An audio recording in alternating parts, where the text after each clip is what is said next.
আপনারা জানেন কি ব্লাড প্রেশারটা কি? ব্লাড প্রেশারের রোগী অনেক আছে। এখন প্রত্যেকটা পরিবারে ঘরে ঘরে প্রায় ব্লাড প্রেশারের রোগীর সংখ্যা আছে। তাই আপনাদেরকে আজকে আমি ব্লাড প্রেশার সম্পর্কে ধারণা দিব।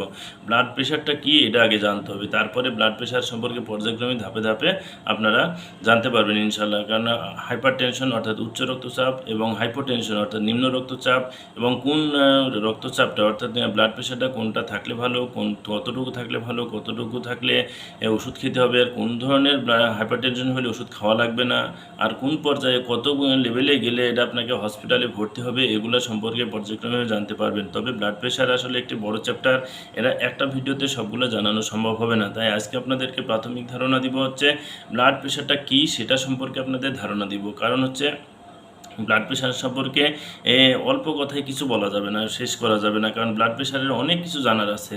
যার কারণে আমি পর্যায়ক্রমিকভাবে ব্লাড প্রেশারের ভিডিও দিব ইনশাল্লাহ, সিরিয়াল অনুযায়ী দেখবেন। আজকে ব্লাড প্রেশার সম্পর্কে আপনাদের ধারণা দিই যে ব্লাড প্রেশারটা কী, তাহলে আপনারা পরবর্তী ভিডিওগুলো বুঝতে পারবেন।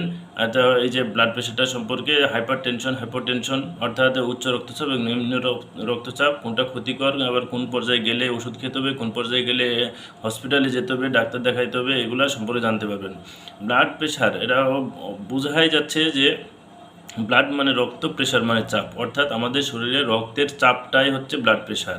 কারণ রক্ত আমাদের শরীরে চলাচল করে ভেনের ভিতরে, আর্টারির ভিতর দিয়ে রক্ত সবসময় চলাচল করে। এই চলাচলে কোনো কারণে যদি বাধাপ্রাপ্ত হইলেই তখন আমাদের ওই শরীরে ওই ব্লাডটা ওই ভেনের ভিতরে বা আর্টারির ভিতরে তার ভিতরে ওয়ালের দিকে যে প্রেশারটা, যে চাপটা ক্রিয়েট করে, মানে তখনই সেই চাপটাকে বলা হয় ব্লাড প্রেশার। আর এই ব্লাড প্রেশারটা আসলে নর্মালিভাবে দুইটা ভাগে ভাগ করা হয়। সেটা হচ্ছে সিস্টোলিক ব্লাড প্রেশার আর একটা হচ্ছে ডায়াস্টোলিক ব্লাড প্রেশার।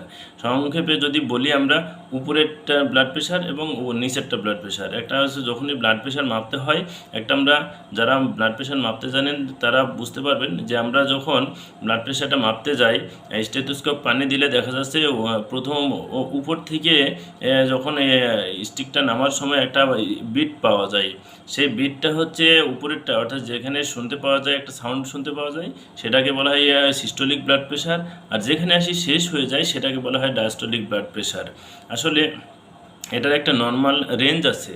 এটা খালি আমি আজকে আপনাদেরকে এ পর্যন্ত জানাবো যে আজকে ব্লাড প্রেশারটা আমাদের নর্মাল রেঞ্জটা কতটুকু।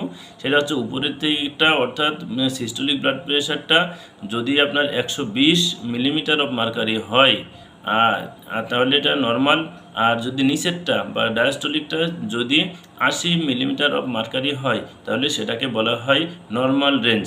এছাড়াও বলা যাইতে পারে উপরেরটা আপনার 120-এর একটু উপরে গেলেই বা 130 পর্যন্ত গেলেই দেখা যায় তারপরও নর্মাল বলা যেতে পারে। তবে ডায়াস্টোলিকটা হচ্ছে আপনার 80-র নিচে যদি থাকে, 80-র উপরে গেলে হাইপার টেনশন বলতে হয়, কিন্তু 80-র নিচে আপনার 60 থেকে 80 অর্থাৎ 60 থেকে 80-র মধ্যে থাকলে তাকেও নর্মাল বলা যেতে পারে বা বলতে হয়।